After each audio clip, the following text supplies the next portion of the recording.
bonsoir à tous, bienvenue chez Enjoy Media. Aujourd'hui, nous sommes dans le cadre de la Pau Apéro. La Pau Apéro, c'est quoi? C'est un principe tout simple.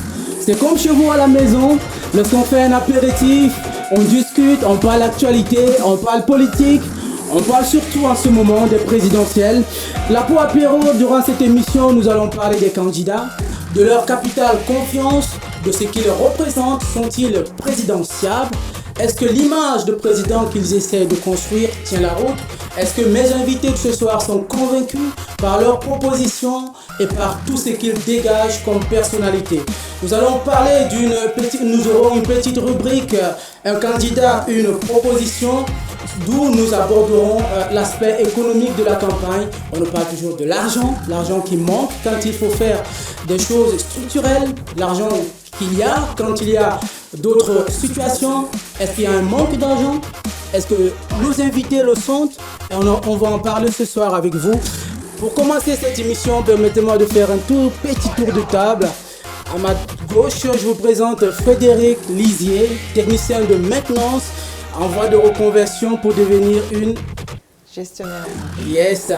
Et à ses côtés, c'est Jaco, président du club de foot Aspark Le Bas. Merci Jaco d'être venu ce soir. Et je continue avec mon frère Grégory Grondin, étudiant en immobilier. Bonsoir. Et je termine avec notre journaliste de la table, monsieur Moukran Tekel. Bonsoir. Moukran Tekel.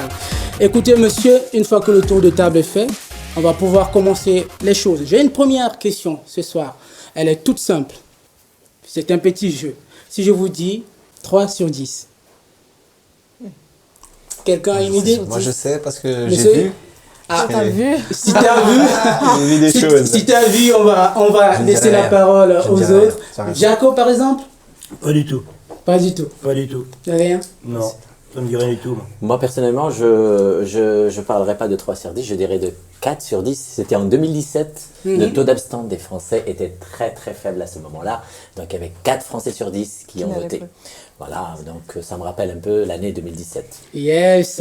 Et ben voilà, on parle abstention ce soir. Selon les sondages, il y aurait 3 sur 10 Français qui comptent ne pas aller voter en 2020. Et selon ces mêmes sondages, on pourrait, ce taux-là pourrait s'accentuer tout au long de cette année avec les candidats qui sortent des frasques, qui découragent les gens et qui ne leur donnent pas envie d'aller voter. Mais vous, j'ai une toute première question pour vous. C'est quand la dernière fois que vous avez voté, vous, honnêtement? Qui veut commencer? En 1988. Ça c'est ma date de naissance, 88. Ouais. Donc c'était une très bonne année. C'était une très bonne année, ouais. Aux dernières présidentielles. C'est ça, dernière présidentielle. Simplement. Hein.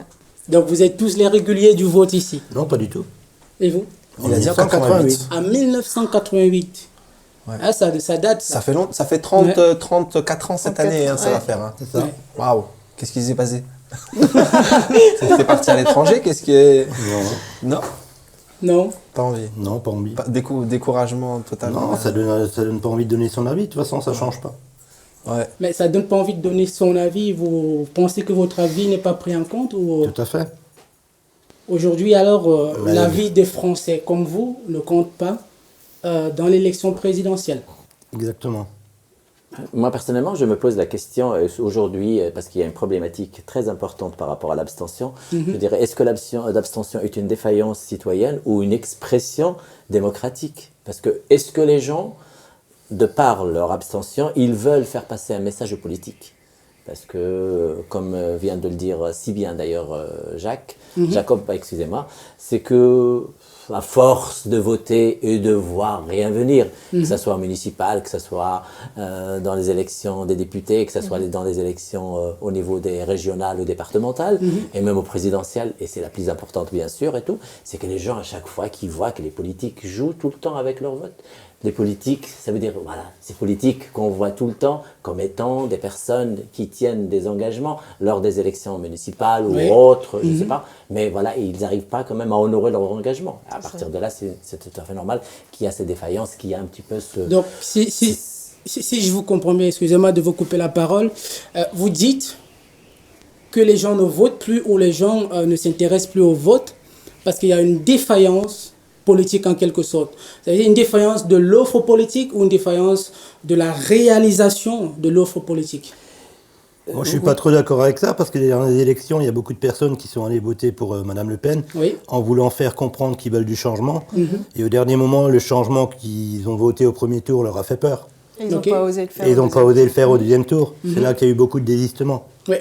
Je reviendrai tout à l'heure sur cette histoire de duel Macron-Le Pen parce que d'après ce que ces mêmes sondages nous disent, on n'est pas à l'abri que ce duel revienne, mais on y reviendra. Mais restons un peu sur la nécessité pour les populations de faire un choix. Et ce qui les pousse aujourd'hui à décider, alors qu'ils ont le droit, la possibilité de donner leur voix ou de faire leur choix, ils décident tout simplement de ne pas le faire. Madame Lizzie, vous avez une idée dessus? Moi, je suis un peu d'accord avec mon voisin de table. Là. Je pense qu'il y a beaucoup de gens qui ne vont plus voter ou qui votent blanc parce qu'ils ne sont pas entendus. Alors, Le peuple montre qu'il en a marre, que malgré ce qu'il vote, les dirigeants ils font ce qu'ils veulent. oui, mais est-ce que le fait de ne pas voter, c'est pas aussi une manière de ne pas faire entendre sa voix? Si. Moi, je dirais autrement. C'est Ouais. une manière aussi de faire entendre sa voix, mais d'une manière inverse. Ça veut dire C'est le ça. fait de s'abstenir, le fait de ne pas voter, ça veut dire que c'est une manière de faire passer aussi un message politique. Je ne vote pas parce que je ne suis pas d'accord. Je ne vote pas parce que je trouve que mon vote n'est pas pris en compte. C'est ça. Je ne vote pas parce que je vois que je ne suis pas représenté, etc., etc. On peut en parler jusqu'à l'infini par rapport à ce genre de choses. Mais- Donc il y a quand même un message clair aussi par rapport à ça. Je pense même les sociologues qui ont beaucoup travaillé sur la thématique du vote le disent et s'accordent à le dire qu'aujourd'hui, par exemple, le vote aujourd'hui par abstention, c'est une expression citoyenne. C'est devenu une expression citoyenne. C'est tout à fait évident, mais les règles du jeu sont définies. Pour faire entendre sa voix dans une démocratie, comme celle de la France, il faut voter. Là, alors, aux États-Unis, peut-être que dans certains États, on prend en compte l'abstention, le vote blanc, mais en France, les règles du jeu sont claires pour tout le monde pourtant. On sait que si on veut faire entendre sa voix, la seule manière en France de le faire, c'est de prendre sa carte électorale et d'aller voter. Et du coup, je me pose quand même la question, à partir du moment où on connaît les règles du jeu, si on veut faire entendre sa voix, mais pourquoi on ne va pas au bout du processus? Parce que, vous comprenez avec moi, les gens qui ne votent pas, ce n'est pas forcément les gens qui ne se sont jamais inscrits sur une liste électorale, mais ce sont la plupart des temps les gens qui sont inscrits, mais qui font le choix au moment opportun de ne pas faire le choix. C'est quand même qu'il y a un problème, alors... Bien sûr qu'il y a un problème. Après, de toute façon, moi personnellement, j'estime qu'actuellement, au niveau politique, que ce soit de la gauche, de la droite, des écologistes ou quoi que ce soit, on en revient toujours à la même chose. Donc c'est là-dessus que je dis qu'en fin de compte, donner son avis en votant, ça sert à rien. Parce qu'on en arrive quand même toujours à la même chose. Donc, ce que vous dites, en gros, c'est qu'aujourd'hui, le vote n'a plus son importance. Tout à fait. En gros, le jeu politique, le jeu démocratique est biaisé d'avance. Oui. C'est ça. Mais j'ai aussi envie de dire, en France, il y a quand même un problème, moi, qui m'interroge.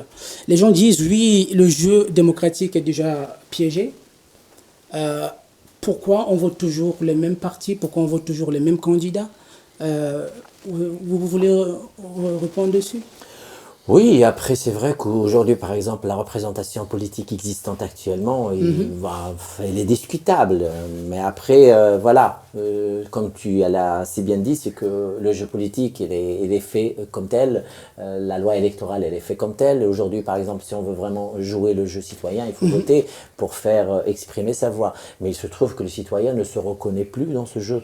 Aujourd'hui, il y a des déserts politiques au niveau de la population. La population ne se reconnaît plus dans certains discours, ne se reconnaissent plus dans certaines démarches, ne se reconnaissent plus dans certaines politiques. C'est pour ça que les gens, par exemple, ils te disent que moi, aujourd'hui, je vote pas, ça sera toujours la même chose.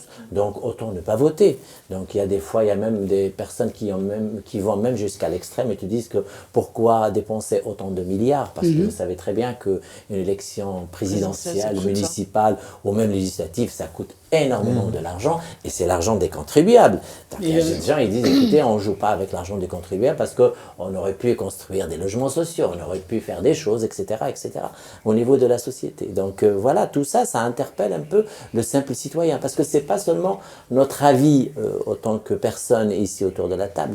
Il se trouve qu'il y a une dynamique dans la société qui fonctionne autrement. C'est vrai. Est-ce que les politiques aujourd'hui, est-ce qu'ils sont en train d'écouter ça ou pas? Là, c'est une question justement que je me pose aussi parce que je trouve que voilà, ces derniers temps, il y a beaucoup de politiques qui disent que l'abstention, ça nous interpelle. Qu'est-ce qu'ils vont faire? Qu'est-ce qu'ils vont pas faire?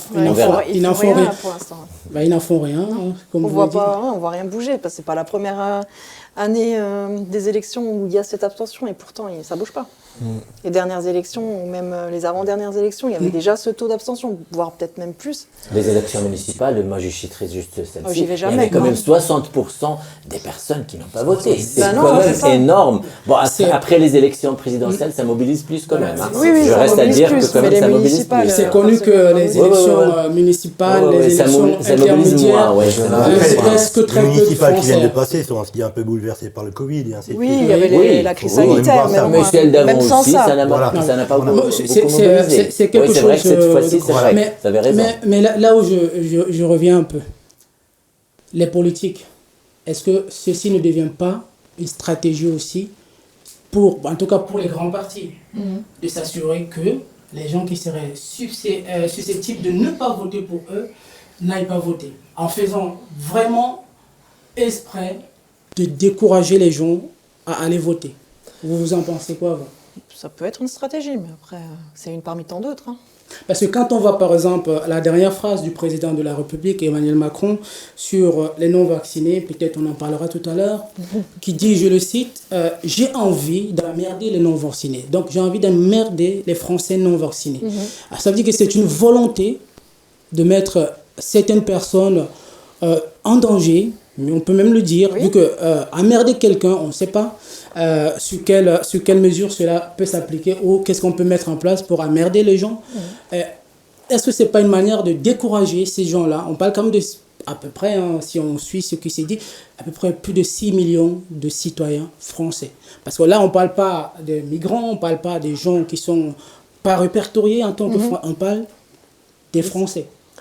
C'est une lecture, mais quand je vois par exemple, je reviens un petit peu vers la campagne d'Emmanuel Macron et je parlerai un peu de la campagne d'En Marche, c'est qu'ils ont fait du porte-à-porte aussi. Il faut prendre en considération ça, c'est que les marcheurs, ce qu'on appelle les marcheurs, ils ont toqué chez des personnes pour les convaincre, pour prêcher la parole politique, voilà. Donc, si j'ose dire. Donc il y avait quand même aussi cette démarche. Donc là, après on peut faire plusieurs lectures par rapport à la chose. Mais je trouve quand même les politiques, ils veulent quand même mobiliser parce qu'un politique, il sait très bien s'il passe avec un taux faible, quand il gouverne, il est toujours, ça veut dire que ça sera quand même une gouverneuse boiteuse parce qu'il n'a pas les coups de franche pour faire des choses, ça veut dire qu'il a toujours des problèmes, que ce soit au niveau du Parlement, que ce soit au niveau de la représentation citoyenne, ça veut dire qu'il n'adhère pas trop. Parce que quand on voit un peu, on revient un peu vers les Gilets jaunes, on revient un peu sur toutes les révoltes populaires qui se passent et peut-être qui vont se passer à l'avenir, c'est qu'il y a quand même, c'est-à-dire les politiques, ils aiment bien quand même gouverner dans le calme pendant leur mandat, c'est très important, parce que c'est comme ça qu'ils arrivent à faire passer ça veut dire leurs textes de loi, etc. L'un dans l'autre, ils n'y arriveront plus. Oui. Ils sont tellement en train de se partager, de se dissoudre et ainsi de suite, automatiquement, ils n'y arriveront plus. On prend la gauche qui... on a 5-6 personnes qui veulent se présenter pour représenter la gauche. La droite, il y a des partis qui partent à tour-larigot. Franchement, m'excusez du terme, mais ça part en couille. Mais justement, là, en ce moment, on parle beaucoup de l'union. À quel prix doit-on faire l'union? Aujourd'hui, on a beaucoup parlé de l'union des gauches. Justement, on parle beaucoup de candidatures du parti gauche, de l'aile gauche de la représentation nationale. Mais l'union, à quel prix? Est-ce qu'on est prêt à tout, même si on n'a rien à voir en commun?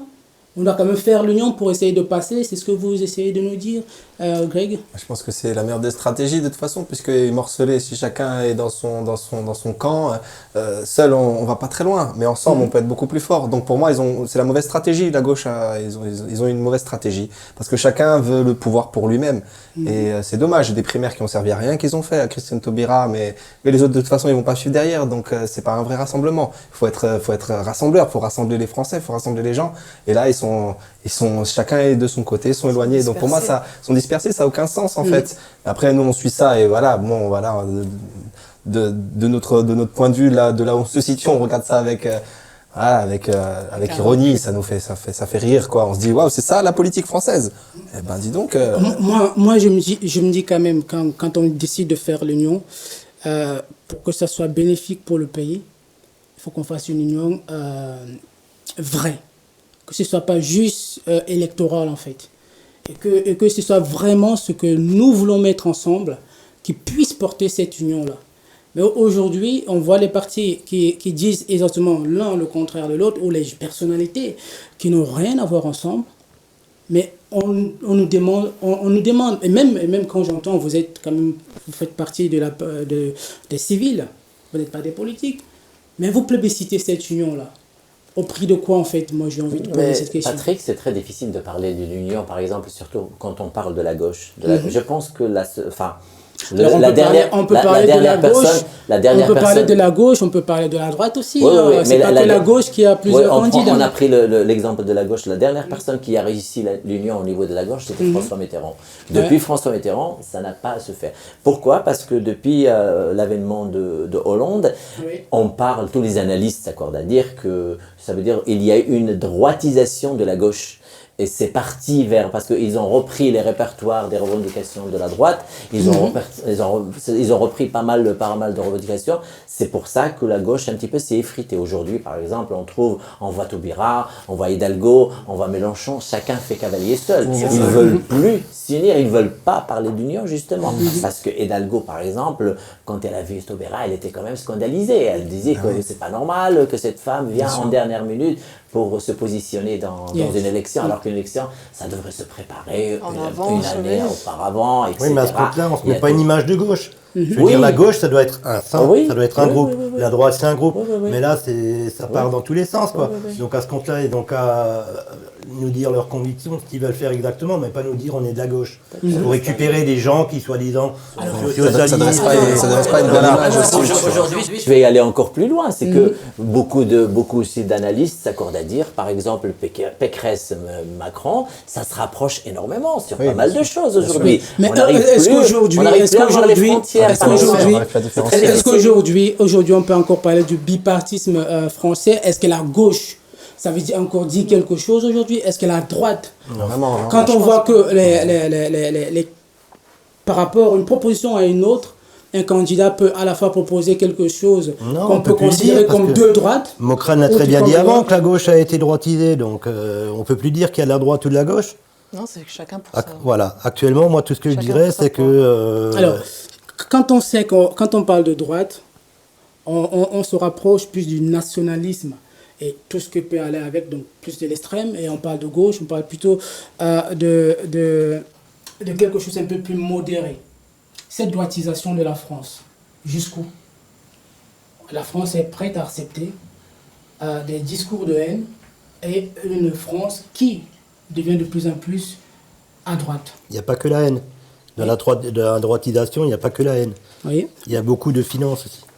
Beaucoup de finances. Voilà. Donc, moi, personnellement, l'impression que j'ai actuellement, c'est qu'on fait marche arrière et qu'on est en train de revenir aux riches et aux pauvres. Ok. Jusqu'à maintenant, on avait le riche, le pauvre, on avait une classe moyenne qui vivait correctement. Et cette classe, elle est en train de disparaître. Et c'est la droite qui met ça en place. La droite, on va droit dans le mur, quoi.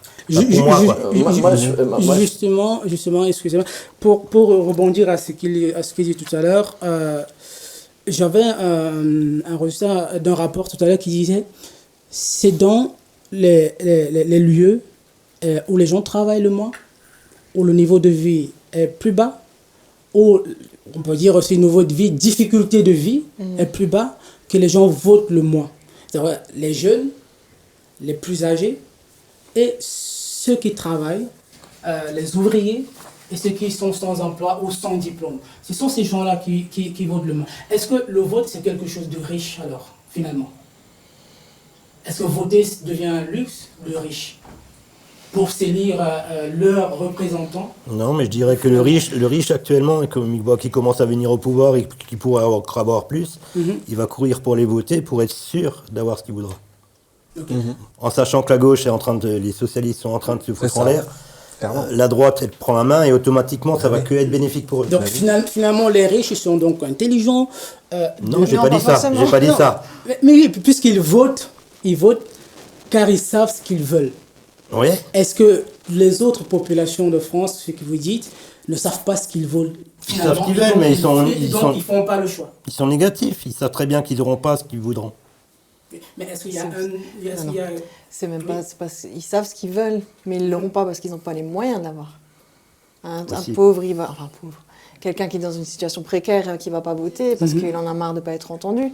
Un riche qui va voter, c'est calculé, il sait que en votant tel ou tel président, il aura ce qu'il veut. Et pourtant, dans la démocratie, il est dit, le principe fondamental de la démocratie, c'est que le peuple est souverain. Ouais, mais aujourd'hui, il n'y a plus de peuple souverain. Et ce qu'on voit en France, c'est que le peuple, qui est alors la classe moyenne, est descendante, est la plus représentée en France. Donc elle a une force électorale.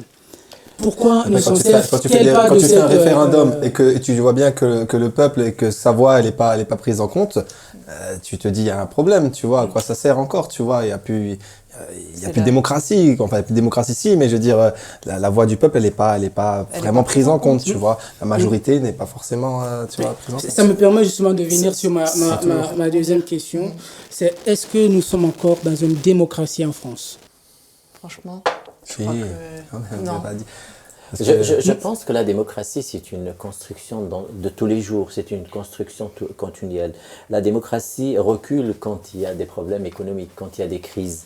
La démocratie se porte bien quand il y a une bonne santé, la bonne santé d'une économie. Il se trouve qu'aujourd'hui en France, et même de par le monde, il y a des crises énormes. Il y a des crises énormes. Il se trouve aujourd'hui qu'une poignée de personnes qui détiennent le pouvoir d'achat, qui détiennent le monopole sur l'économie mondiale et tout, ils veulent maintenir cette économie. Le fossé, et c'est beaucoup creusé. Aujourd'hui, par exemple, on voit par le monde, pas seulement en France, que les couches moyennes sont en train de s'effriter, de disparaître. Et c'est ça qui crée un peu tout cet antagonisme. Moi, je trouve que, par exemple, quand on voit ce qui s'est passé avec les Gilets jaunes en France, c'est quand même un cri d'alarme de la société. C'est la société qui commence à dire, écoutez, basta, regardez ce qui se passe par rapport à nous, parce que moi, j'arrive pas à payer ma facture d'électricité, moi, j'arrive pas à payer ma facture de gaz. On en parlera tout à l'heure. Donc, il y a quand même un marasme social. On parlera de ça tout à l'heure sur le thème économique. Juste, on va passer une petite rubrique. Un candidat, une proposition. Ce serait une proposition justement pour nous introduire sur cette lancée économique. Une proposition de Jean-Luc Mélenchon, on va l'écouter, sur les étudiants, en parlant justement de l'héritage. Il y a un phénomène social qui a été repéré par des chercheurs, par des sociologues, qui est que l'héritage reprend une part considérable dans la différenciation sociale. C'est-à-dire qu'il y a eu une période pendant laquelle ce qui comptait surtout, c'est les études que vous aviez faites, la réussite sociale qui en résultait, etc. Et l'héritage, moins. C'est-à-dire vous regrettez qu'on puisse transmettre à ses enfants ? Non, pas du tout. Est-ce que vous allez chercher une idée pareille? Allons, on fait préciser. Laissez-moi d'abord raconter le fait, avant de passer aux anecdotes rigolotes. Donc, le fait, c'est ça. Et nous avons une société qui est de plus en plus inégalitaire à cause de ça, parce que si vous n'avez pas d'héritage, par exemple, il y a des villes dans lesquelles vous ne pouvez pas habiter parce que le prix du mètre carré est trop élevé, et ainsi de suite. Bon, commençons par ça. Moi, je suis partisan d'une société qui vise à l'égalité sociale. Et je suis partisan d'une société de l'entraide. Bon, alors, conclusion. L'héritage aujourd'hui, quel est-il? En dessous de 120 000 euros d'héritage personnel, vous, madame, vous, monsieur Gendre, spécialement vous ne payez rien. Jusqu'à la catégorie suivante, ça représente la moitié des Français qui ne payent rien, quelle que soit leur situation d'héritage. Moi, ce que je propose, c'est pas de toucher à ça. Je propose de toucher 0,01% des gens qui touchent plus de 12 millions. Au-delà de 12 millions, je prends tout. Voilà, vous avez écouté cette proposition de Jean-Luc Mélenchon qui propose de, on peut le dire comme ça, hein, de prendre le surplus de l'héritage pour le redistribuer aux étudiants de France. Un premier mot sur cette proposition? Utopie. Ouais. Moi je dirais pareil, des beaux discours de C'est politiciens, une utopie, voilà, il fait de la politique et voilà, il veut toucher un maximum de jeunes, c'est normal et il le fait très bien en fait. À mon avis, voilà, c'est comme elle dit, c'est utopique et 0,01% des grosses fortunes, des gros héritages. Voilà, est-ce que je pense pas que c'est une mesure qui Alors je rappelle que on parle ici d'un héritage de au-delà de 12 millions d'euros. Ça veut dire une personne qui a au-delà de 12 millions d'euros d'héritage, je pense qu'on ne peut pas parler d'une somme utopique quand même. C'est 1% parce qu'il représente quand même plus de 50% des gains qu'ont la population française en totalité. On parle quand même des milliards. Moi, personnellement, je sais pas. J'ai trouvé la question de la journaliste dans la vidéo, elle était quand même pertinente quand elle a adressé sa question à M. Mélenchon. C'est une journaliste du grand jury. En lui disant que ça veut dire c'est combien que ça va apporter pour l'économie française. Parce qu'il faut vraiment poser cette question. Est-ce que cet apport sera conséquent par rapport à relever le déficit qui existe dans l'économie française? Parce que c'est ça le plus. Après, je pense qu'au-delà de la proposition de M. Mélenchon, je trouve qu'aujourd'hui, par exemple, il y a des niches fiscales que l'État, que les impôts, excusez-moi, pas les impôts, les impôts, voilà, peuvent prospecter et peuvent chercher, c'est pour un petit peu récupérer un petit peu les. Donc il faut que ça rentre dans une démarche globale, parce que donner 1063 euros à un étudiant, parce qu'il y a aussi d'autres candidats comme Yannick Jadot, lui c'était 660 il me semble, Anne Hidalgo c'était 5000 euros par année, ou juste c'est pour un apport pour les étudiants.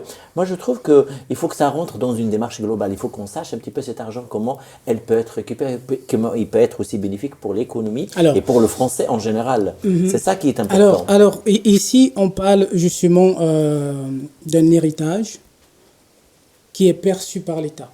Il faut savoir que l'État français, au travers des impôts, récupère quand même une bonne partie de ce que tous les Français gagnent. J'entends souvent dans la population française les gens dire « les riches ne payent pas d'impôts ». Quand il y a un candidat qui propose une proposition qui ferait contribuer les riches, ça m'étonne quand même parce que je vois toujours les mêmes gens qui disent que les riches ne payent pas, qu'ils pourraient payer plus, s'opposer à ce genre de solution. Après, il y a quand même un paradoxe. Ils n'ont qu'à reparler des impôts sur la richesse déjà pour commencer.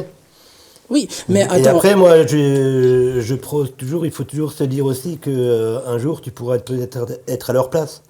Oui. Je veux dire, les riches, c'est bien beau de dire les riches doivent payer, doivent donner, mais les riches, pour certains, ont travaillé pour devenir riches. Oui, mais quand on sait que, par exemple, là, cette année, l'année 2020 qui vient de passer, alors que toute la population française était à l'agonie économiquement, la plupart des grandes sociétés françaises ont reçu des milliards de subventions payées par les impôts des Français. Quand même, récupérer un tout petit peu de cet argent qu'on donne. Parce que ces riches-là reçoivent quand même aussi beaucoup de notre argent. Mais qu'ils augmentent d'impôts sur la richesse.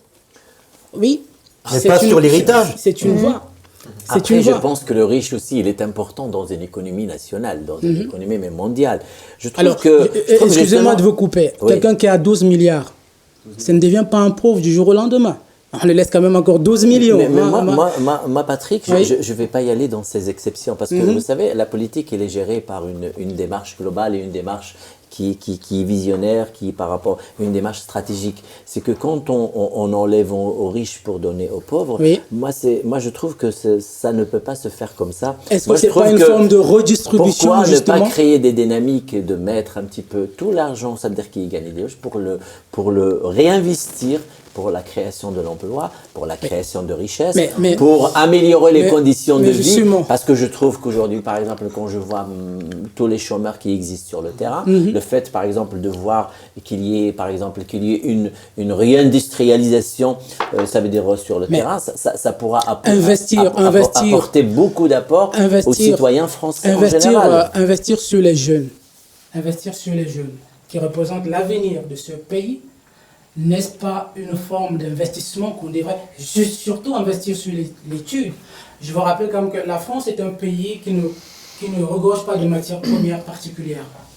On a souvent tendance à dire que la seule matière première qu'elle regorge en grande quantité, c'est la matière grise. Alors investir sur la matière grise, vous trouvez que ce n'est pas un bon investissement? Non.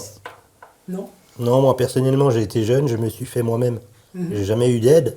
Oui. J'ai travaillé, je me suis fait moi-même. Les jeunes, en leur mettant comme ça des aides et ainsi de suite, ils n'ont plus aucune fierté. Je rebondis justement par rapport à ce qu'a dit Jacob. Moi, je suis. Il y a un adage chinois qui dit c'est lui qui m'aime ne me donne pas un poisson, mais qu'il m'apprenne à pêcher. Oui. C'est ça aujourd'hui, par Mais- exemple. C'est très important. mais- je trouve que il faut pas créer de l'assistanat aussi vis-à-vis des on jeunes. on parle ça pas. veut dire écoutez, donner. Oui, écoutez. je suis d'accord aussi dans le cadre de la redistribution des richesses. Oui. Excusez-moi, mais on parle quand même des jeunes étudiants. Ça veut dire que ce n'est pas des jeunes qui gagnent de l'argent à rien foutre. Ok? C'est des jeunes qu'on paye pour qu'ils puissent aller à l'école, étudier, à devenir des hommes, des médecins, des docteurs de demain. Mais il y a des années de ça, on n'a pas eu besoin de ça. Il y en a beaucoup qui sont arrivés à être médecins Oui, mais- ou quoi que ce soit. On n'a pas eu besoin de leur donner. Après Jacob, ça peut se faire Parce aussi que dans le cadre d'une trois jeunes sur stratégie 5 à qui globale. on va, Oui, leur ça donner peut se faire. on va leur donner quoi que ce soit pour pouvoir avancer, ils vont en prendre l'habitude. Et 3 jeunes sur 5, quand ils vont arriver, qui vont se casser la gueule parce qu'ils n'auront pas arrivé à faire ce qu'ils voulaient, Oui. ils vont profiter du système après. Alors, Pas C'est tout. forcément. Ils vont pas forcément tous profiter du système. non, mais pas. Oui. Après, il y a énormément de jeunes dans le temps, ils bossaient à côté, mais parce que les patrons pouvaient leur donner un boulot à mi-temps ou juste 10 heures par semaine. Aujourd'hui, ils sont tellement taxés que c'est plus possible de donner à un étudiant un job comme ça. Ça aussi, c'est Voilà. quelque chose à prendre en compte. C'est Moi- pour ça qu'il moi, faut qu'on puisse aider nos jeunes. voilà. Parce qu'au jour d'aujourd'hui, je trouve ça inadmissible qu'un étudiant ne puisse pas trouver forcément un job parce que les patrons sont taxés et qu'ils doivent aller au secours populaire chercher à bouffer. Exactement. Alors, Parce que les c'est parents exactement. ne peuvent pas toujours C'est subvenir ça. parce que eux-mêmes doivent aussi survivre, et réussir à travailler et à payer à manger. Et du coup, il y a quelque chose, un peu un paradoxe, comme quand je vous entends parler. À la fois, vous dites il faut aider les jeunes parce que les parents ont du mal à faire en sorte qu'ils aient une situation. Et à la fois, vous opposez à des propositions qui vont leur donner les moyens de faire des études. C'est Je une comprends solution pas. facilitée, ça. La solution, c'est pas de taxer les riches. Alors, Il faut déjà peut-être voir au niveau patronal de baisser certaines taxes oui. pour que les gens puissent avoir plus de pouvoir. Oui. C'est pas forcément juste taxer Alors, les riches. vous pensez que c'est des taxes de l'État qui font que les entreprises aujourd'hui ne font pas des hausses de salaire. Même pas forcément des hausses de salaire, mais de l'embauche. Excusez, mais quand je vois quand même des entreprises, des grandes multinationales comme Total, comme beaucoup d'autres, pour ne citer que ceux-là,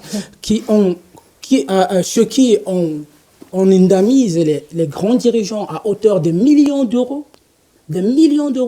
et on me dit, et ce que vous dites, vous soutenez, qu'en fait, il faudrait que l'État se vide encore plus la poche. Mais justement, tout à l'heure, quand je parlais de stratégie, c'est par rapport à tout ça. Il faut revoir un peu le jeu qui se passe aujourd'hui sur le plan économique. Oui. Justement, quand on parle de taxer, ça veut dire taxer, c'est vrai que c'est un mot qui choque un peu les personnes, les grands investisseurs. Aujourd'hui, si on peut, ça veut dire c'est pour ça que les économistes, il y a plein d'économistes qui travaillent sur le terrain pour trouver des voies et moyens de trouver comment obliger les investisseurs à réinvestir ce qu'ils gagnent, et bien sûr, ils gardent une partie, c'est tout à fait normal. Mais on n'est pas des économistes, donc c'est très difficile pour nous de parler sur c'est justement pour ça qu'on est dans un cadre très amical. Oui, parce que nous, on n'a pas toutes les donnes. J'ai vraiment des retours des personnes qui ne sont pas dans le milieu politique. Donc, mais c'est pour ça qu'il je peux comprendre faut aussi qu'il y le ait ressenti une des stratégie Français, globale. en fait, Il faut qu'il y ait ouais. une stratégie globale. La stratégie globale, c'est qu'il y ait une redistribution des richesses. Il faut que tout le monde soit bénéficiaire. Mais dans quelle mesure la redistribution des richesses doit-il se faire? Par exemple, un étudiant. La si on lui- redistribution doit-elle se on faire? on va prendre le commun des mortels. On va prendre un étudiant Sur X. lambda. On va y aller on va y aller dans la rue. On lui dira voilà, on te donne 1063 euros par mois ou par année. Oui. Ou sinon, je te donne, ou je te pérennise un emploi qui va te conférer un statut, une situation, un avenir. Alors- Je pense que l'étudiant, il va raisonner, ça veut dire logiquement, il va dire écoute, je préfère un job, rapport à- un job conséquent, rapport à cela, un sur le job, long terme, pas un voilà. petit job. Justement, Voilà. par rapport à cela, C'est ça. si on parlait un peu aussi des stages ou des études qui se font faire par les étudiants justement dans les entreprises. Et moi, je me souviens quand j'étais en BTS, je faisais beaucoup de stages. Et dans les stages, à mon niveau, BTS, plus 2, donc j'avais quand même déjà un certain bagage de connaissances. Et tu travailles quand même dans l'entreprise. Ça veut dire qu'on vient en stage, on n'est pas là comme un petit larbin qui ne connaît rien dans le métier. On a quand même déjà de la bouteille et tu participes à l'enrichissement de l'entreprise. Et à la fin du stage, oh bah merci, tu as bon fait un stage, merci. Mais est-ce que c'est pas de l'exploitation aussi des jeunes étudiants dont on parle de la volonté aujourd'hui? Non, le Mais je trouve savoir que- qu'on vous inculque, ça a aussi Oui, une mais valeur. le savoir a un prix, le travail a un prix. Oui, mais le savoir qu'on vous a transmis, ça a aussi un prix. Oui. Après, dans la loi française, Oui. il existe aussi un pré-salaire. Le problème, c'est qu'il n'est Alors, mais pas, est-ce il que- n'est pas est-ce que- adapté dans est-ce toutes que- les entreprises, malheureusement. Oui. Est-ce que- Voilà, c'est ouais. du cas par cas. C'est Voilà. du cas par cas. Et justement, je voulais aborder la question de la hausse des prix en ce moment. La hausse des prix, oui, oui. Ouais, l'inflation. Est-ce que vous vous êtes touché, par bien cette sûr. hausse des prix? C'est une question un peu... Ouais. comme ça, juste pour détendre l'ambiance. Hein. Bien Est-ce que vous sûr êtes qu'on touché est par ça? impacté par cette hausse. Parce que j'ai eu un peu l'impression que j'avais des gens qui étaient un peu Avec au-dessus l'essence. de Ouais, de la rien que norme. l'essence, ouais. Rien dans que le l'essence, côté exactement. exact. on Exactement. explose les prix avec l'essence, Oui. le gasoil. Alors, Quand on fait ses courses, Augmenter, aussi, on a l'impression le ce qu'on gaz, mettait l'électricité, pour X, ce X qu'on mettait valeur, pour un mais mois, on le met en 15 ouais, jours ouais, maintenant. ouais, c'est ça, C'est ça. exactement. Mais justement, Ouais, ouais. on est C'est en des Les période- salaires, ils n'ont pas on augmenté. on est en période électorale. Si vous avez un mot à dire aux candidats par rapport à cette question justement précise de la hausse des prix, quelle sera justement la mesure que vous attendriez à ce qu'ils mettent en place pour pallier ce problème? Monsieur Grandin? Qu'on puisse retrouver du pouvoir d'achat, qu'on puisse de nouveau vivre sans être à la fin du mois acculé et dans les cordes et à regarder la zone rouge, pouvoir sortir de ce Bah, faire système autre chose que difficile, juste quoi. travailler. Tout simplement. Hein. On attend quelqu'un qui prenne les choses en main, mais bon. Et vous, monsieur Jacob? Moi, je dis votez pour Jacques Martin. C'était une partie de notre débat, justement. Justement, ça me permet de rebondir dessus. Mais est-ce qu'il y a un candidat aujourd'hui que vous craignez par-dessus tous les autres?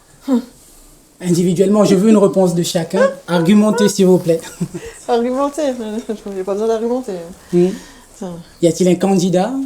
Alors, que vous pourriez voter aujourd'hui si le vote devait avoir lieu aujourd'hui, ou un autre que vous craignez plus que Très sincèrement, je ne saurais pas pour qui voter. Là, tout de suite, si on me mettait chacun des candidats, je ne saurais pas lequel voter. Parce que il n'y en a aucun qui m'inspire, en fait. C'est ça. Tout Mais en fait, simplement. ils donnent plus Sincèrement, confiance il aujourd'hui. n'y en a aucun qui m'inspire et auquel j'ai envie de faire confiance, tout simplement. Moi, je suis sûr que je ne voterai pas pour une personne, ça, je le sais.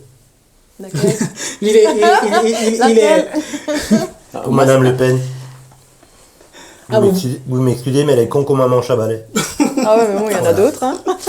Non, mais Bon, après, elle, c'est lui, sort du c'est, lot. Elle sort du lot. C'est un choix. sort du lot. Moi, j'ai déjà vu souvent le dernier débat qu'elle a eu Excusez-moi, avec M. Macron, on avait l'impression que Oui. c'était une gamine qui répondait, quoi. Voilà, je J'ai dis, pas c'est regardé quand même le une débat personne qui va encore. représenter Elle a la peut-être France. fait des Donc, progrès. après, Donc peut-être fait des progrès. pour vous aujourd'hui, 5 ans. pour vous aujourd'hui, Ils arrivent tous à la même chose. pour vous aujourd'hui, Marine Le Pen est vraiment au bas de l'échelle de ceux que vous pourrez voter Tout à à fait. l'élection présidentielle. Non, mais moi, il y en a tellement que j'aurais peur de voter. Enfin, que j'aurais peur que ce soit mon président. En tout cas, une chose est sûre, Macron, non.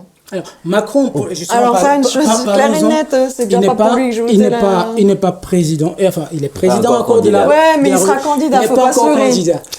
bah oui, il sera Non, candidat. non, il faut pas. Il sera candidat. Il l'est déjà. Tout le monde doute un peu. En sous-marin, il y est déjà. Mhm.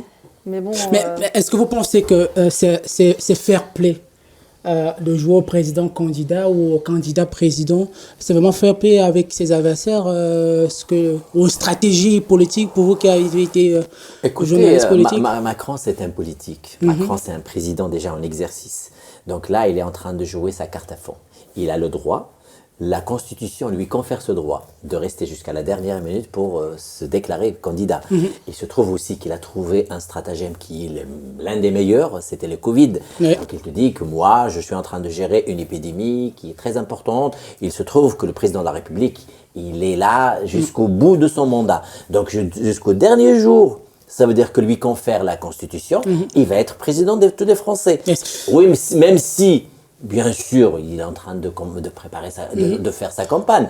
Il profite un peu. Oui, il prévient de la largesse de ce que lui confère la Constitution. En gros, donc, il n'est pas en contradiction avec la Constitution. Oui. Et voilà, c'est ça être président. Il profite du système, en gros. Oui, bien sûr. C'est bien. Ouais. Écoute, j'avais une dernière question par rapport à ce sujet avant de passer à notre dernière rubrique de ce soir. Est-ce que la France ou les Français sont condamnés à revivre un duel Macron et un autre candidat? Il y a des chances. Il y a des chances. Vu Moi, comme je c'est dirais parti, beaucoup de chances. oui. Moi, Vu je comme pense c'est que parti, c'est parti. Oui, C'est parti. bon, Alors- gardez un petit espoir que nous. Alors, mais, moi, je ne me mets même pas à la tête de toutes les personnes que j'entends parler de ça. Est-ce un souhait médiatique ou c'est vraiment qu'il a une base politique pour arriver à cet effet? Est-ce que ce n'est pas un matraquage Écoute, médiatique qui va peut-être produire cet effet comme c'était en 2017? Écoute, il y a un sondage qui est sorti hier ou avant-hier, c'était le sondage de Ipsos Sopra. Les sondages, Il parfois... donne Macron vainqueur. Oui. Enfin, moi je te parle du sondage qu'on a maintenant. Il te donne Macron vainqueur. Il te donne aussi Zemmour et Le Pen à peu près du coude à coude.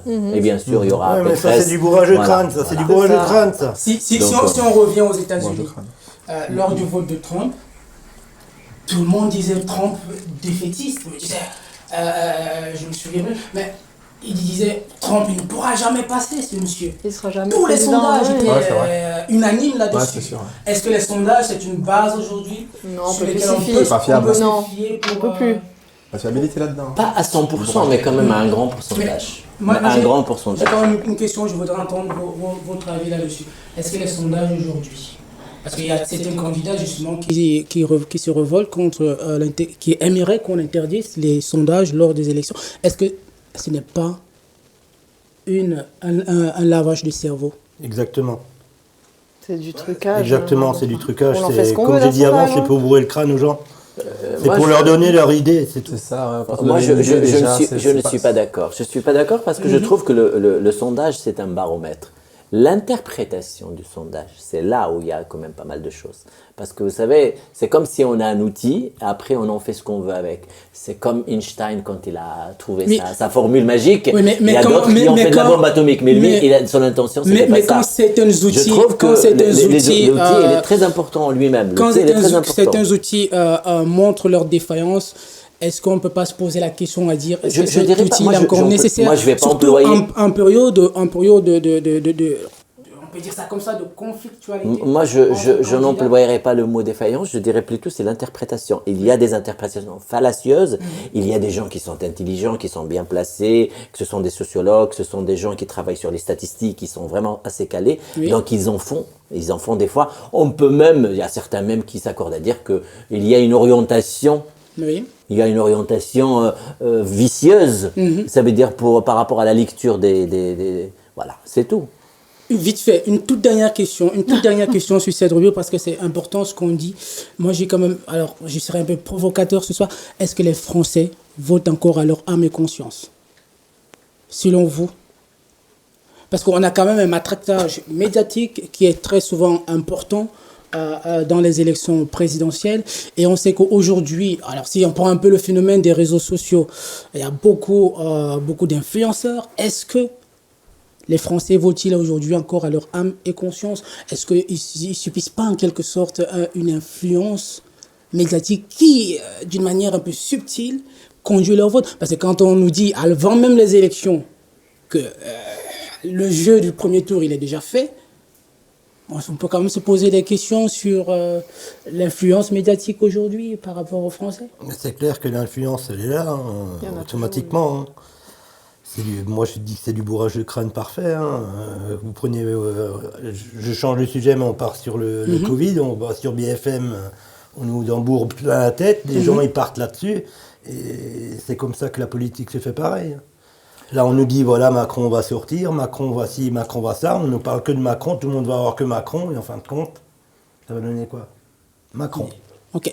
Alors, on va s'arrêter. Je voulais, Oui, un dernier mot. je voulais juste rajouter quelque chose. Aujourd'hui, on vit dans une société de communication. Il y a beaucoup de nouvelles, il y a beaucoup de choses qu'on voit sur les réseaux sociaux. C'est vrai qu'il y a quand même, il y a aussi, ça veut dire aujourd'hui, c'est pour ça que les gens, ils doivent quand même s'instruire. Parce que quand on a l'instruction, c'est un moyen. C'est comme l'aveugle qui a les lunettes. C'est comme ça qu'on arrive quand même à faire la différence entre les fake news et les vraies réalités. Voilà, c'est ça. Aujourd'hui, on vit dans ce monde-là et malheureusement, c'est très difficile de le changer. Merci en tout cas. On va passer sur notre dernière rubrique. Très vite, un petit mot là-dessus.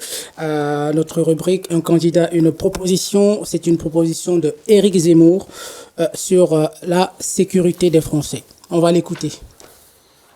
Droit, la notion de défense excusable. Avec cette protection juridique, les commerçants, les braqués, les citoyens cambriolés et les policiers en danger auront enfin le droit de riposter aux voyous. Je choquerai peut-être la France insoumise et tous les bien-pensants de plateaux télévisés, mais ainsi, la peur changera enfin de camp. Voilà. À l'écoute de cette proposition de Éric Zemmour, il me vient à l'esprit une question que j'aimerais vous poser ce soir. Est-ce que vous êtes d'accord avec cette proposition déjà, pour commencer? Non. Non. Non. Non, clairement. C'est le Far West son idée, je sais pas où il se croit, mais ouais, il veut reproduire un peu le modèle américain. Il copie, voilà, il sait très bien il peut toucher des gens avec ces propositions-là, des gens justement qui ont déjà vécu peut-être des troubles vis-à-vis de cambriolage ou de ces choses-là. Et du coup, voilà, ça voudrait dire il va légaliser le port d'armes. Comment ça se passe? Il y aura des armureries, les gens vont pouvoir acheter des armes, ils vont les cacher sous le... Et puis après, ça va partir en guérilla, quoi. Donc non, je suis tout à fait contre. Et à mon avis, quand les gens ils ont besoin de se défendre, quelqu'un qui vient chez toi, qui veut te cambrioler ou je ne sais quoi, peut-être que t'as pas une arme sous la main, mais voilà, t'as toujours de quoi te défendre, si tes poings ou autre chose. Donc non, je suis vraiment pas d'accord avec cette idée-là. Donc, rendez-vous. Moi, personnellement, c'est vrai que je suis choqué. Je suis choqué, mais je comprends. Je suis choqué par rapport à donner du sens à deux mots qui n'ont pas un fondement juridique. Défense excusable. Moi, j'aimerais bien poser la question à M. Zemmour. C'est quoi le fondement juridique de défense excusable? Moi, j'aimerais bien lui poser cette question et je l'aimerais bien avoir en face de moi pour lui poser cette question. Secondo, ce que je dirais aujourd'hui quand il parle de voyou, j'aimerais bien aussi savoir qu'est-ce que c'est qu'un voyou pour lui. Et après, je dirais à M. Zemmour aussi, c'est très simple. C'est très simple de jeter ou d'injecter des mots comme ça qui n'ont pas de sens pour cacher. C'est comme un petit peu la forêt qui cache plutôt l'arbre qui cache la forêt. Alors que c'est vrai qu'aujourd'hui, par exemple en France, il y a une crise sociale, il y a une crise économique. J'aurais souhaité qu'il va y aller en profondeur pour nous expliquer un peu pourquoi aujourd'hui la France est arrivée à cela. Mais malheureusement, c'est qu'il n'est pas là. Donc bien sûr, c'est comme ça qu'il jette un peu de ce genre de mots parce que ça épate un peu son électorat et ça, bien sûr, ça peut lui ramener des voix. On sait très bien qu'on est en campagne électorale. Oui. Et pendant la campagne électorale, voilà, les candidats, ils sont comme ça. Donc défense excusable, deux mots qui n'ont pas de sens sur le plan juridique, voilà, ça a fait applaudir et voilà, on l'a applaudi chaleureusement dans la salle. J'ai vu comment ça s'est produit et voilà, c'est comme ça. Défense excusable, deux mots qui n'ont rien à dire pour Mokrane et pour vous? Non, moi je pense pas que ce soit la solution non plus. La sécurité, c'est pas forcément autoriser les armes pour tout le monde, comme le disait Greg. Je pense que ça apporterait plus de problèmes même, parce que n'importe qui aurait une arme sur elle et la dégainerait comme elle veut, quoi. Bon, ce que vous dites, ça deviendrait un peu le ghetto américain. Voilà, c'est ça. Je veux dire, de toute façon, au jour d'aujourd'hui, la sécurité, si on veut l'avoir, faut se protéger chez soi. Et si vraiment quelqu'un qui s'introduit chez nous, au jour d'aujourd'hui en France, il vaut mieux le laisser cambrioler et qu'il parte que d'essayer de se défendre, parce que si on le blesse, c'est encore nous qui allons être attaqués. Alors, donc là, avant de donner la parole à Jacob, vous dites à la fois, je suis contre une forme d'autodéfense avec des armes à feu. Ah ouais, dans les armes à feu, non. Mais en même temps, vous pointez du doigt une défaillance quand même juridique qui est, aujourd'hui, les gens ne peuvent pas se défendre en fait en cas de cambriolage. Ils n'ont pas le droit de se défendre finalement. C'est ça. Enfin, c'est pas qu'ils ont le droit, mais sauf que ça va leur tomber dessus. Mais c'est pas le fait d'avoir une arme à la maison qui va changer ce problème-là. Ok. C'est pas ça qui va résoudre le problème de la sécurité. Et c'est pas l'essence même de la justice aussi. Non plus. Parce que sinon la justice, elle n'aura aucun sens alors dans ce cadre-là. Chacun se fera justice soi-même et c'est bon. ça. Et voilà, ça va être le Far West. Alors ce soir, on va pas entrer dans le sujet de la justice, ça serait trop grand à dire. Ça serait lors d'une prochaine épisode de cette émission. Mais on va faire ce dernier tour de table avec vous, Jaco. Cette proposition d'armes à feu pour l'autodéfense. Moi, personnellement, c'est pas une proposition d'armes que j'ai compris, c'est une proposition de justice. Et pour moi, la justice... Mais comment on fait la justice? En donnant à chacun la possibilité de s'auto-faire justice?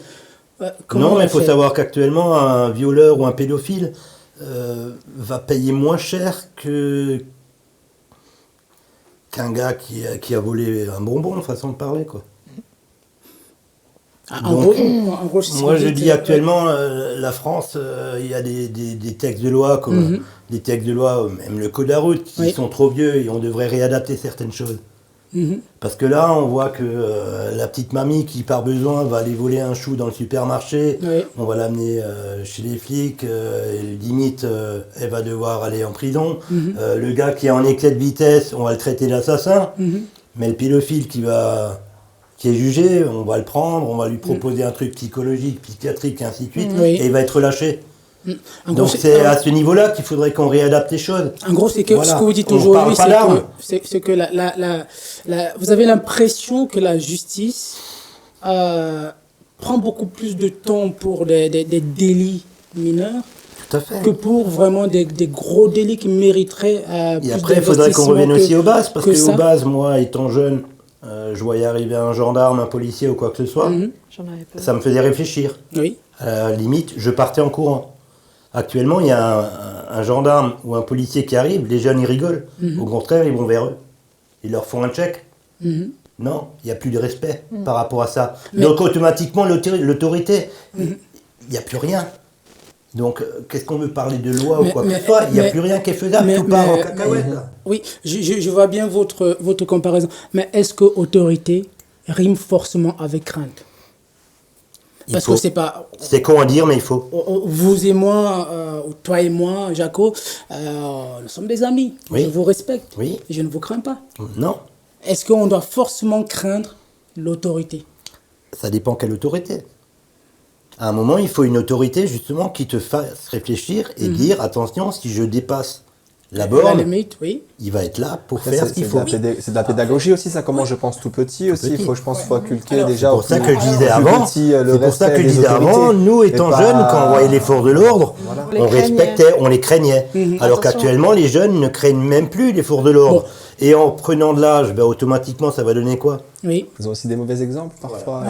Il y a aussi autre chose qui est très important, c'est que ça veut dire la meilleure manière de ramener un peuple vers ce qu'on veut, c'est de lui faire peur. Je trouve que M. Éric Zemmour et Mme Le Pen, ils font très bien ce boulot. Alors j'ai une question un peu. Est-ce que insécurité rime forcément avec étranger? Ah non. Parce que à entendre parler les conduisants, parfois les gens me disent, mais j'ai l'impression que tout ce qui vient d'ailleurs est forcément dangereux. Non, pas du tout. Ça leur fait peur, c'est pour ça, c'est tout. Mais c'est pas ça qui ramène le danger. Hein. Voilà. Parce que si je reprends M. Éric Zemmour, il a été plusieurs fois pris pour cible par rapport à ses propos justement qui ont suscité un peu de l'émotion parfois de l'incompréhension sur sa manière justement de pointer du doigt certaines minorités soi-disant que c'est elles qui sont source justement d'insécurité en France. Moi, je suis pas d'accord avec ça. Mais c'est une manière aussi la plus simple de réduire le problème français. Parce que vous savez, pour quelqu'un, il faut vraiment se creuser la tête pour trouver quelles sont les raisons qui ont rendu aujourd'hui l'économie française qui n'est pas ça veut dire qui est en déphasage un petit peu pour toutes les économies qui marchent, qui fonctionnent bien au niveau international. Donc voilà, si on rentre un peu dans ces détails, il faut vraiment se creuser la tête. Donc c'est-à-dire là, quand on fait du simplisme, c'est que voilà, indexer l'étranger, c'est la simple, parce que l'étranger, il ne ressemble pas, parce que l'étranger, il vient d'ailleurs, parce que l'étranger, il ramène de nouvelles mœurs, parce que l'étranger, il a d'autres traditions, parce que l'étranger, il ne mange pas le marcassin, parce que l'étranger, etc., etc., etc. Alors que c'est faux. Je pense qu'il faut arrêter avec ce problème d'étrangers. N'oublie pas que moi, quand je pense à mes aïeux qui ont participé à la construction de la France et avant ça, à la libération de la France dans les années 40-45. Ces gens-là, il faut quand même leur rendre hommage. Ces gens-là, ils ont participé à la construction de la France. Aujourd'hui, ils ont le droit aussi d'exister comme Français à part entière. Ouais. Et du coup, pour rebondir à cela, moi, je tiendrais juste à dire qu'actuellement, je ne pense pas qu'on peut trouver beaucoup de Français, entre guillemets, qui sont 100% français. Mais, oui, ça n'existe pas. Non, ça n'existe pas. Donc, il faut arrêter de dire le français type. Ouais, ça n'existe pas. J'allais poser... Monsieur Zemmour, c'est un juif berbère. Alors, je sais que la justice... Monsieur Sarkozy, c'est un juif polonais. Voilà. Je sais que on va pas y aller, la liste est longue. Voilà, je sais que la justice française... C'est ce qui fait la beauté de la France. Je sais que la justice française interdit justement l'utilisation de race dans le langage, en tout cas, officiel. Mais cette manière de pointer les minorités n'est-elle pas due à une certaine forme de racisme d'une certaine, je ne veux pas dire le système, parce que le système, il est fait par des personnes, mais d'une certaine caste de personnes qui veulent continuer à nourrir justement la bête pour arriver à leur fin? Mais ça, on l'aura toujours. Ça, on l'a depuis l'aube des temps et on l'aura jusqu'à la fin des temps. Ça sera toujours comme ça. Une couleur peut déranger, une manière de vivre peut déranger.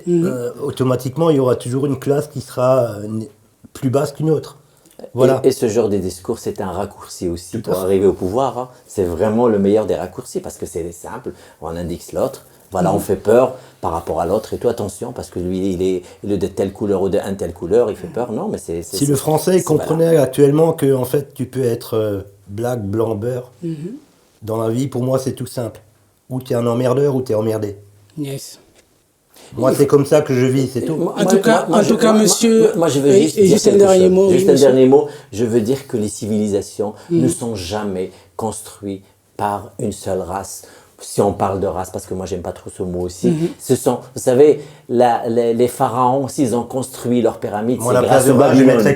C'est l'Andalousie a propulsé parce qu'il y avait les Arabes aussi qui ont ramené. Et bien sûr, les Arabes aussi, ils ont appris. Ou les Berbères, je dirais surtout, parce que ce sont les Berbères aussi. Donc je pense, dans toute la mécanique de l'histoire de l'humanité, il y a toujours du donnant-donnant. Il y a toujours des gens qui apportent et des gens qui apprennent. Et c'est comme ça que l'humanité se construit. Parce qu'aujourd'hui, à la NASA, on trouve des Chinois, on trouve des Arabes, on trouve des Berbères, on trouve des Français, on trouve de toutes les races. Merci à c'est ça qui fait le charme de l'humanité et de la civilisation. Merci monsieur. Moi, je tenais à préciser qu'à l'époque, avant qu'il y ait nos francs, nos euros et ainsi de suite, alors, on était à l'époque du mot de la fin, monsieur. On avait beaucoup moins de problèmes.